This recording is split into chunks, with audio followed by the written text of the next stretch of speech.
Je voudrais partager avec vous une réflexion qui m'est venue suite à une conversation que j'ai eue avec un copain qui m'a fait le plaisir de lire et commenter mon dernier ouvrage, Le Guerrier éternel. Alors il m'a dit effectivement c'est intéressant parce que ça permet de faire réfléchir sur la position de l'homme aujourd'hui dans notre société moderne en perte de repères, en perte de sens, surtout si on la compare à la société, au prototype de la société traditionnelle, et notamment les sociétés précédentes dans lesquelles ont évolué ce que j'ai défini comme être le guerrier éternel, donc c'est l'avatar du guerrier à travers les cultures et à travers les époques.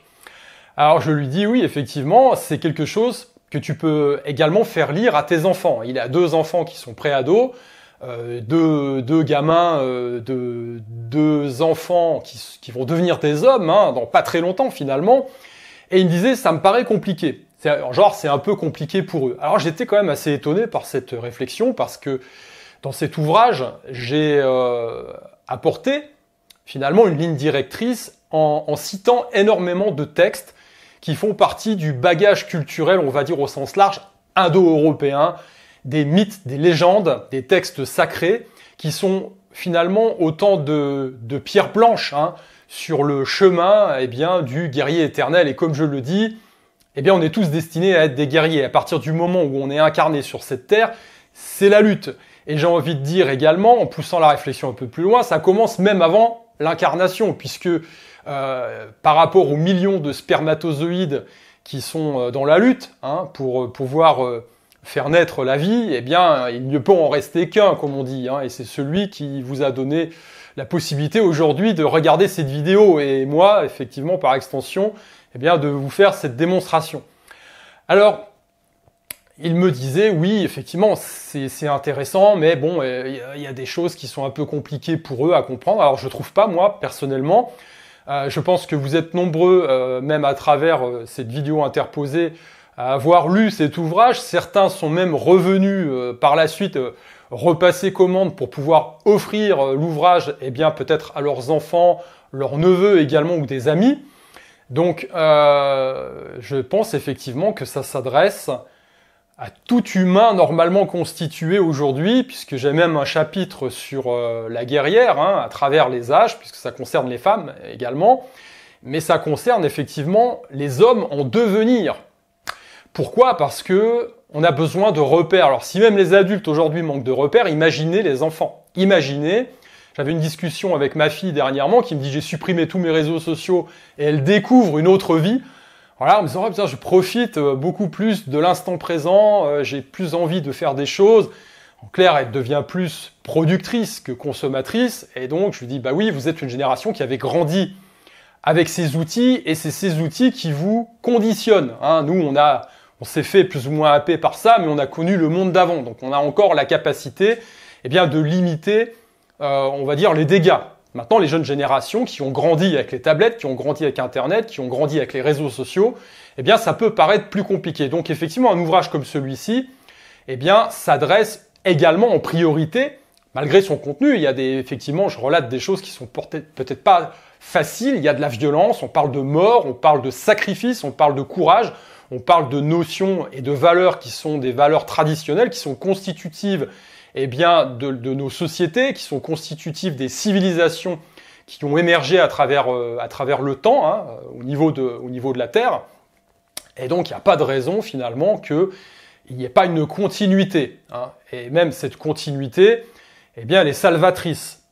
Alors, ça m'a fait repenser à un clivage assez intéressant qui, on va dire, date des années 40, entre 2 personnalités, on va dire, importantes du monde littéraire et des médias. Je veux parler de Walt Disney d'un côté et puis de Tolkien de l'autre. Alors Walt Disney, bien évidemment, qui est connu à travers la réappropriation des mythes et légendes, notamment des légendes apportées par les frères Grimm au XIXe siècle, et de l'autre côté, Tolkien, qui a produit sur la base de légendes anciennes, on va dire une fantastique saga qu'on a redécouvert au cinéma il y a quelques années, qui est Le Seigneur des Anneaux. Et Tolkien était en but total à la démarche de Walt Disney. Pourquoi ? Parce que il considérait que le premier faisait du fric avec les mythes et légendes et qui les édulcorait pour plaire aux enfants. Et en faisant ça, eh bien, il enlevait finalement la substance, la substantifique moelle du message véhiculé par les mythes, qui, je le rappelle, font partie du patrimoine finalement de l'humanité. Et alors c'est assez drôle pour un historien de formation comme moi de vous dire ça aujourd'hui, mais effectivement le mythe, c'est la véritable histoire. Voilà. Alors évidemment, quand on est historien de formation, on s'intéresse aux faits, on s'intéresse aux éléments du passé qu'on peut effectivement récolter pour ensuite interpréter ce qui s'est produit dans l'époque précédente. Hein. C'est grosso modo ça. Donc on utilise les textes, on va utiliser les témoignages, on va utiliser l'archéologie, on va utiliser l'art également, on va utiliser un certain nombre de choses et on va effectivement tenter de recréer, en donnant une explication de ce qui s'est passé dans une époque, on va dire, précédente à la nôtre, qui n'a pas les mêmes valeurs, potentiellement, au niveau sociétal, qui n'a pas les mêmes repères. Et donc, ça crée un clivage entre historiens, puisqu'on a le même matériel de travail, mais on n'est pas forcément d'accord sur tout. Voilà, c'est ce qui est intéressant, ça crée une pluralité du discours. Chose qu'on regrette aujourd'hui de plus en plus, vu qu'il y a une uniformisation du discours, c'est l'effet inverse. Et donc, le mythe, comment s'inscrit le mythe là-dedans? Eh bien, le mythe est porteur, considéré comme une véritable histoire parce qu'il est porteur de sens. Et ça, c'est super important. Pourquoi? Parce que le mythe est le reflet de ce que l'homme ou la femme, de ce que l'humain doit vivre sur Terre. Donc, il lui apporte des réponses. Pourquoi? Parce que la psyché humaine n'a pas évolué, j'ai envie de vous dire, depuis des dizaines de milliers d'années, des centaines de milliers d'années. On est toujours mu par les mêmes forces, on est confronté au même problème, et d'un point de vue spirituel, eh bien, le fait d'avoir des clés de réponse à travers les mythes qui vont véhiculer des petites histoires que tout le monde peut comprendre, qui vont véhiculer une forme de morale, qui vont véhiculer des vérités, on va dire, qui sont intangibles, qui sont là depuis toujours, qui vont véhiculer un message spirituel également, qui vont nous alerter sur la violence, qui vont nous alerter sur ce qui peut se produire dans notre incarnation, eh bien, ça a valeur, effectivement, de vérité quasiment absolue.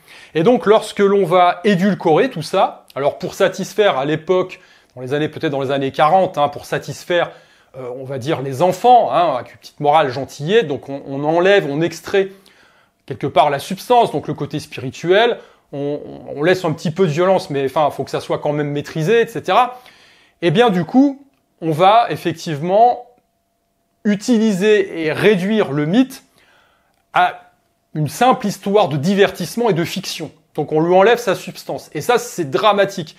Et on voit bien dans les années qui ont suivi, aujourd'hui, et notamment, puisque c'est d'actualité avec Disney, eh bien, on voit bien qu'il y a eu une extension vers les adultes. C'est-à-dire qu'on va édulcorer les messages traditionnels à travers la représentation de ces mythes au niveau du cinéma pour l'adapter aux valeurs, entre guillemets, du moment.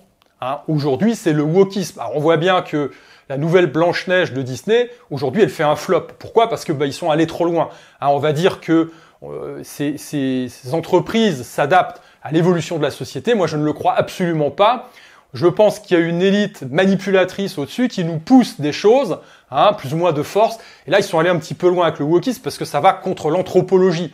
Donc ça va contre le bon sens. Quand on édulcore un petit peu des messages traditionnels pour plaire aux enfants, c'est une chose. Bisous, bisous, tout le monde il est beau, tout le monde est gentil. Ça va 5 minutes. Mais alors, quand on dérive sur le wokisme actuel, ça va trop loin, trop vite. Donc il y a un rejet massif qui s'opère. D'où le fait, effectivement, que Disney se casse plus ou moins la gueule, et puis que la fameuse nouvelle Blanche-Neige, là, ça soit un flop total. Donc, Tolkien était déjà, à l'époque, avait capté cette évolution, moi ce que j'appelle une involution, et il tirait les sonnettes d'alarme par rapport à cet état de fait. Alors oui, effectivement, dans Le Guerrier éternel, eh bien, il y a des messages qui sont difficiles à entendre, il y a de la violence, il y a de la souffrance, mais comme disait un auteur célèbre dans le domaine de la fantasy, en clair, les mythes ne sont pas là pour apprendre aux enfants que les dragons ou les monstres existent. Les enfants savent déjà que les monstres ou les dragons existent.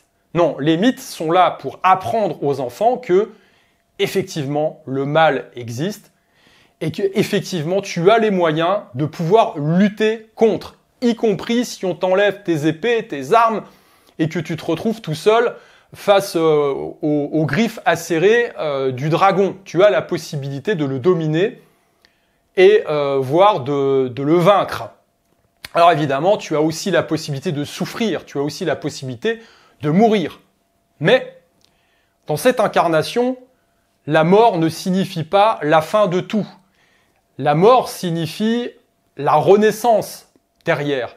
Elle signifie le fait de grandir, de s'améliorer et de repartir sur un tour de chauffe supplémentaire, eh bien pour, tel l'alchimiste, raffiner au maximum son matériel pour en extraire eh bien, le subtil et on va dire le merveilleux finalement. Donc le message véhiculé par les mythes, il a une valeur considérable parce qu'il concerne le monde entier. Il sert de repère comme autant de petites pierres blanches, eh bien, comme le petit poussé, hein, comme autant de pierres blanches qui servent de repère finalement dans la vie d'un humain aujourd'hui. Et c'est pour ça que ça crée énormément d'angoisse dans le monde actuel, moderne, parce que ces repères disparaissent, parce qu'on a utilisé ces repères en les édulcorant pour en faire de la thune. Certains ont utilisé ça pour pouvoir asservir les populations, puisque quand vous n'avez plus de repères et que vous êtes qu'un simple consommateur qu'on flatte à longueur de journée avec des choses faciles, hein, c'est comme le sucre. Voilà, ça vous fait du bien au papy, mais ça vous pourrit le corps. Et ben, c'est exactement pareil avec cet entertainment dont on vide sa substance profonde. Donc, il y avait ce clivage déjà à l'époque entre Tolkien et Walt Disney, deux approches différentes du mythe. Voilà. Donc, effectivement, cet ouvrage que j'ai voulu, on va dire, comme un fil d'Ariane, finalement, à travers nos sociétés d'origine indo-européenne, eh bien, véhicule des messages qui ont plusieurs milliers d'années et qui sont des repères sur le chemin de la vie de l'homme moderne angoissé. Et rassurez-vous, comme je l'ai expliqué, ça c'est une loi, on va dire, spirituelle, voire même naturelle. Ce qui subsiste depuis des centaines, voire des milliers d'années, a beaucoup plus de valeur qu'un truc récent qui a quelques dizaines d'années, parce qu'il n'a pas fait ses preuves. Voilà, tout simplement. Si c'est là depuis, on va dire, Mathusalem, eh bien, c'est que ça fonctionne. Voilà. Donc, ça constitue un ancrage. Alors évidemment, ça fait pas forcément plaisir. Il y a des messages qui sont véhiculés, qui sont source de peur, qui sont source d'angoisse, qui vous confrontent à vous-même. Mais de toute façon, dans votre vie au quotidien, sur votre long parcours de vie, hein, je vous le souhaite, eh bien, vous serez confronté à des épreuves, vous serez confronté à la mort, vous serez confronté à la maladie, vous perdrez des êtres chers. À un moment donné, vous risquerez peut-être de tout perdre, hein, matériellement, et puis vous pourrez être confronté à des sorties de route potentielles. Donc cette mentalité du guerrier éternel, hein, qui est visible à travers l'avatar de tous les ordres guerriers hein, que j'ai mentionnés dans cet ouvrage, à travers notamment les légendes, les mythes et les textes sacrés de différentes cultures qui se rejoignent sur beaucoup d'aspects, eh bien, ça constitue un ancrage et je vous invite, bien évidemment, fortement à communiquer, à faire passer le message et faites lire l'ouvrage.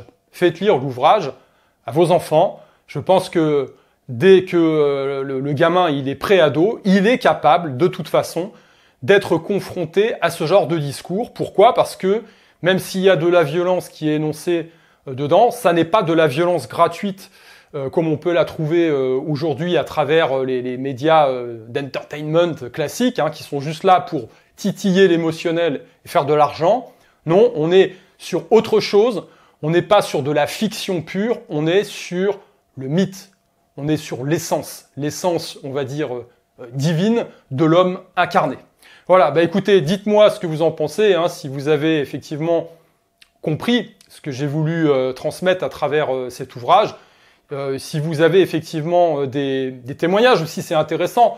Hein, quand je définissais ce schéma global de la vie et du cheminement du héros, hein, dont on peut faire un parallèle avec nos propres vies, face aux épreuves que l'on doit surmonter, Quand on arrive à dézoomer et puis à observer ça de loin, on est un peu bouche bée finalement, puisqu'on voit que ces schémas se répètent, hein, qu'on soit un guerrier, on va dire un guerrier celte avec une épée, ou un jeune entrepreneur, papa moderne, aujourd'hui, on a les mêmes problématiques, hein, quasiment, on va dire, à un niveau spirituel et naturel.